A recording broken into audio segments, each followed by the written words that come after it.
Bienvenue à La Lettre Pro, le podcast Intelligence Artificielle, votre rendez-vous quotidien avec l'actualité professionnelle de la radio et du podcast, automatisé par l'intelligence artificielle.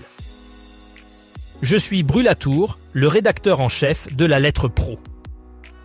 Aujourd'hui, nous allons aborder plusieurs sujets intéressants. Margot Bellèche rejoint le CIRTI comme juriste en droit audiovisuel. La Maison de la Radio accueillera la 8e édition de Médias en scène. Les NRJ Music Awards 2025 confirment une programmation internationale. La ville de Genlis et Cassis FM se mobilisent pour Octobre Rose. Partir, le podcast de Ici dépasse les 250 000 téléchargements. La radio comme premier écran des supporters NFL en 2025.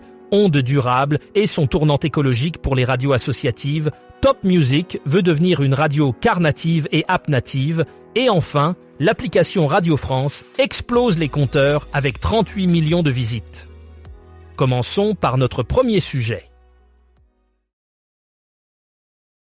Margot Bellèche vient de rejoindre le syndicat des radios indépendantes, le CIRTI, en tant que juriste spécialisé en droit audiovisuel. Sa nomination marque un tournant pour le CIRTI, qui cherche à renforcer son expertise juridique dans un contexte de régulation de plus en plus complexe. Margot Bellèche a précédemment travaillé pour plusieurs grandes entreprises du secteur audiovisuel où elle a acquis une solide expérience en matière de contrats et de négociation. Elle est diplômée en droit de l'Université Paris de Panthéon-Assas et a également obtenu un master spécialisé en droit des médias.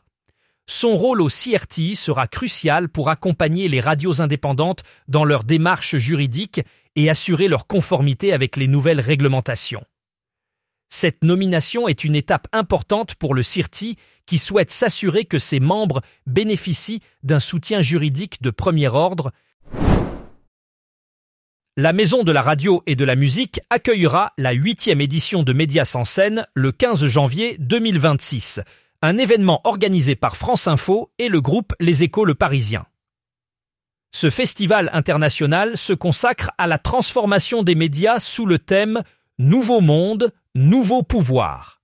La matinée se déroulera à la Maison de la Radio, tandis que l'après-midi se tiendra au siège du groupe Les Échos Le Parisien. Le rôle des médias face aux changements technologiques, politiques et culturels sera au cœur des discussions. Parmi les sujets abordés, on retrouvera la confiance du public, la création de nouveaux récits audio, l'impact de l'intelligence artificielle dans la production et la diffusion d'informations, ainsi que l'émergence de nouveaux talents. 5 temps forts structureront le programme, dont la présentation du baromètre de confiance des Français dans les médias et l'exploration des relations entre géants du numérique et médias. Les NRJ Music Awards 2025 promettent une programmation internationale exceptionnelle avec des artistes de renom prêts à enflammer la scène. Cet événement, qui attire chaque année des millions de téléspectateurs, se déroulera à Cannes, comme à son habitude. Pour cette édition, les organisateurs ont mis l'accent sur la diversité musicale en invitant des talents venus des 4 coins du monde. Les performances live seront au cœur de la cérémonie, avec des artistes confirmés et des révélations de l'année. Les catégories de récompenses ont également été élargies pour mieux refléter la richesse et la variété de la scène musicale actuelle. Les NRJ Music Awards sont un rendez-vous incontournable pour les amateurs de musique et promettent encore cette année de nombreux moments forts et surprises. Restez à l'écoute pour découvrir les noms des artistes qui fouleront le tapis rouge et ceux qui repartiront avec un trophée. La ville de Genlis et la radio Cassis FM se sont mobilisés pour Octobre Rose avec un événement spécial, le Cassis FM Live, qui a eu lieu le 17 octobre à la salle Agora de Genlis.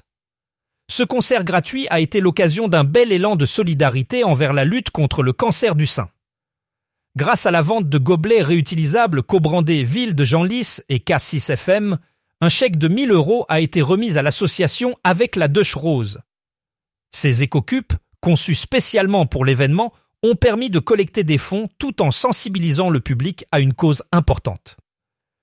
Le concert a réuni un plateau d'artistes généreux, dont 3 cafés gourmands, Julien Libre et d'autres, offrant une expérience musicale gratuite. Avec une ambiance festive et des initiatives solidaires comme des food trucks et une buvette, l'événement a combiné divertissement et engagement communautaire. Partir, le podcast natif lancé en avril 2025 par le réseau. Ici, a franchi une étape significative avec près de 250 000 téléchargements pour ses 66 épisodes disponibles. Ce podcast innovant, produit par les 44 antennes locales du groupe Radio France, se présente comme un véritable guide sonore touristique.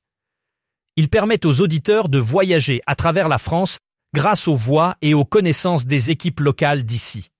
Chaque épisode offre une immersion dans le patrimoine, les traditions et la vie quotidienne de différentes régions françaises, de la Bretagne au Limousin, de la Gironde à la Picardie. Le 20 octobre, 5 nouveaux épisodes ont été ajoutés, explorant des lieux tels que la Somme et ses mémoires de la Première Guerre mondiale, ou encore la route des huîtres à Arcachon. Avec Partir, Radio France démontre sa capacité à valoriser les territoires français tout en diversifiant son offre de podcasts narratifs et immersifs. En 2025, la radio s'impose comme le premier écran des supporters de la Ligue nationale de football, la NFL. À une époque où les technologies visuelles et numériques dominent, la radio parvient à se démarquer grâce à sa capacité unique à offrir une couverture en direct et immersive des matchs. Les équipes de radio, avec leurs commentateurs passionnés et expérimentés, réussissent à capturer l'essence du jeu, rendant chaque moment palpitant pour les auditeurs. Cette popularité s'explique également par la flexibilité de la radio, accessible partout et à tout moment, que ce soit en voiture, au travail ou à la maison. Les stations de radio, conscientes de cette tendance, investissent dans des technologies de pointe pour améliorer la qualité de diffusion et offrir des analyses approfondies. Ainsi, la radio reste un média incontournable pour vivre pleinement l'expérience NFL, alliant tradition et innovation pour satisfaire les fans de football américain. Le projet Ondes durables marque un tournant écologique pour les radios associatives en France. Lancé par la Fédération des radios associatives, ce programme vise à réduire l'empreinte carbone des stations de radio à travers plusieurs initiatives vertes. Parmi celles-ci, on trouve l'installation de panneaux solaires sur les bâtiments des stations, l'adoption de véhicules électriques pour les déplacements professionnels et l'utilisation de matériel de diffusion éco-responsable. Ondes durables propose également des formations pour sensibiliser les équipes à l'importance de l'écologie dans le secteur radiophonique. Cette démarche s'inscrit dans un mouvement plus large de transition écologique qui touche de nombreux secteurs d'activité, et les radios associatives souhaitent montrer l'exemple en matière de responsabilité environnementale. Les premiers résultats sont prometteurs, avec une réduction notable des émissions de CO2 et une prise de conscience accrue parmi les professionnels de la radio. Top Music, une radio alsacienne, est en pleine transformation pour devenir une radio car native et app native. Sous la direction de Pascal Muller, directeur général adjoint, la station vise à renforcer sa présence régionale tout en embrassant les technologies modernes. Avec une diffusion sur la modulation de fréquences, le DAB+, et les plateformes numériques, Top Music entend se positionner comme une marque forte et connectée.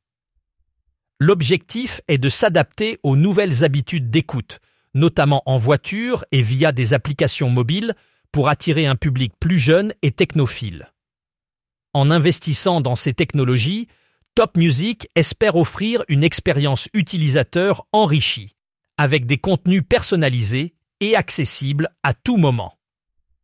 Cette stratégie s'inscrit dans une volonté de modernisation et de diversification pour rester compétitif dans le paysage radiophonique actuel. L'application Radio France a atteint un nouveau record avec 38 millions de visites, confirmant son statut de plateforme de choix pour les auditeurs en quête de contenus variés et de qualité. Cette performance exceptionnelle s'explique par une offre riche et diversifiée, allant des émissions en direct aux podcasts exclusifs, sans oublier une interface utilisateur intuitive. Radio France a su s'adapter aux nouvelles habitudes de consommation en ligne, en misant sur des contenus personnalisés et facilement accessibles. Grâce à une stratégie numérique bien pensée, l'application attire un public large et varié de tous âges et horizons. Cette réussite témoigne de la capacité de Radio France à innover et à répondre aux attentes des auditeurs d'aujourd'hui, tout en renforçant sa présence dans le paysage médiatique numérique. Pour plus d'informations et pour rester informé des dernières actualités, rendez-vous sur notre site lalettre.pro et abonnez-vous à notre newsletter quotidienne.